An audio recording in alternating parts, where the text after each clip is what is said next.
the hearing, the period of hearing as presented in the Electoral Act.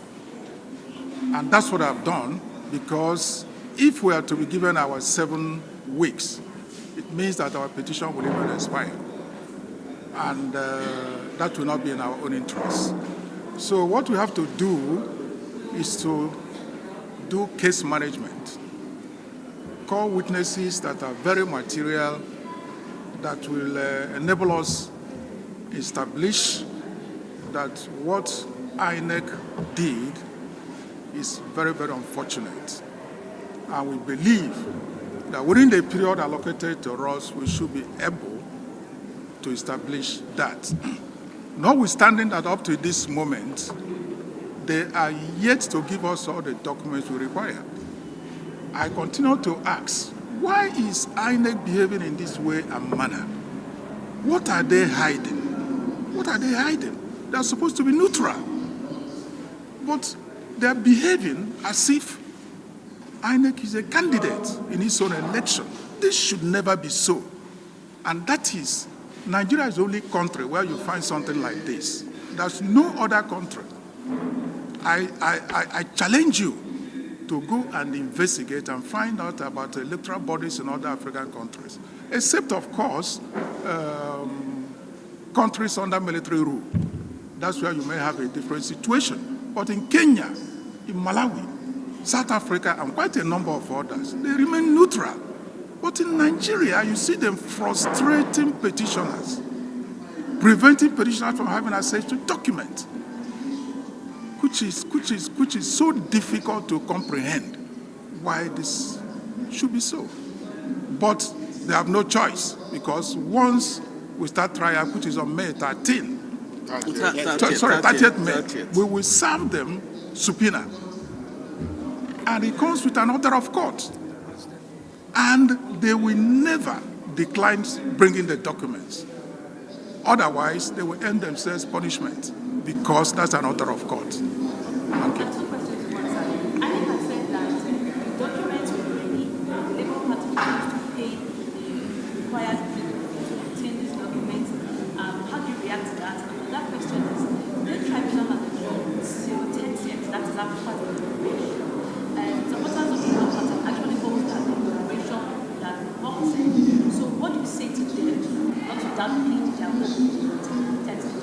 You see, Inec is playing pranks and confusing the people. We at no time did we say we cannot pay. We have letters. I forgot to bring it to you, gentlemen of the press, today. 5 letters we wrote them, indicating that we are ready to pay, to collect the documents. When I'm coming here some other time, I will bring the letters, duly received and endorsed by Inec. Why are they telling lies to say that we couldn't pay? This is very, very, very unfortunate. What of the documents that we have collected? Didn't we pay for them? Of course we paid for them, and they gave us those ones, but refused to give us others. I give you River State, for example. Now, River State, I understand, has 23 local governments. Election took place on 25th of February. Now, a few days ago, when they gave us 15 results. 15. They are yet to complete the results. Close to 3 months since after the election. You can find out. Why are they holding on to those results? Is it not for manipulation? Of course it's for manipulation. When they are done with manipulation, they will not release them. If they have nothing to hide, why not release all the results? Why not release them? Even 1 month after the election. Why is it so difficult for INEC to release the results rather than playing one prank or the other? You know, until we get into trial, we are going to expose them. We will certainly expose them. And I assure you this trial will be, the advocacy will be very robust. We will expose them. We will expose them. There's no hiding place. I assure you.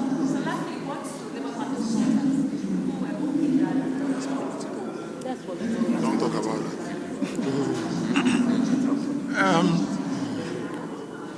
You see, we do not want to jump into a situation where we'll be chasing shadow and our petition will expire. We don't want to do that. The important thing is, at the end of the day, if the court rules in favor of our petition, that somebody is right there on seat, does not mean anything. He will be taken away from the seat. It has happened in Malawi. It has happened in Kenya. These are smaller countries than Nigeria. So I don't see why it cannot happen in our country, because we will always get our feet wrong. That's the problem.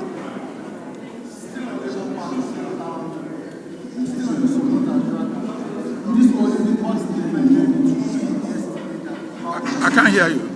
Come closer. Come closer.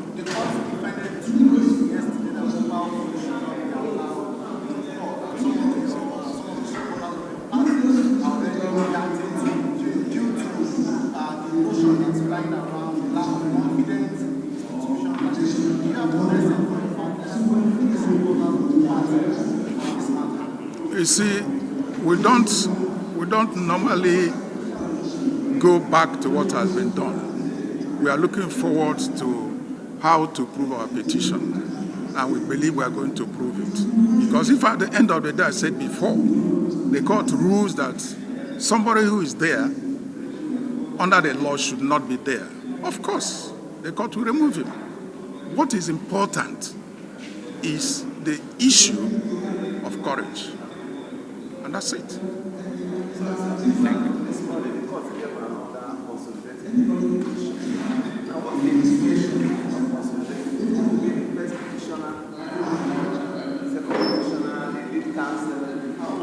No.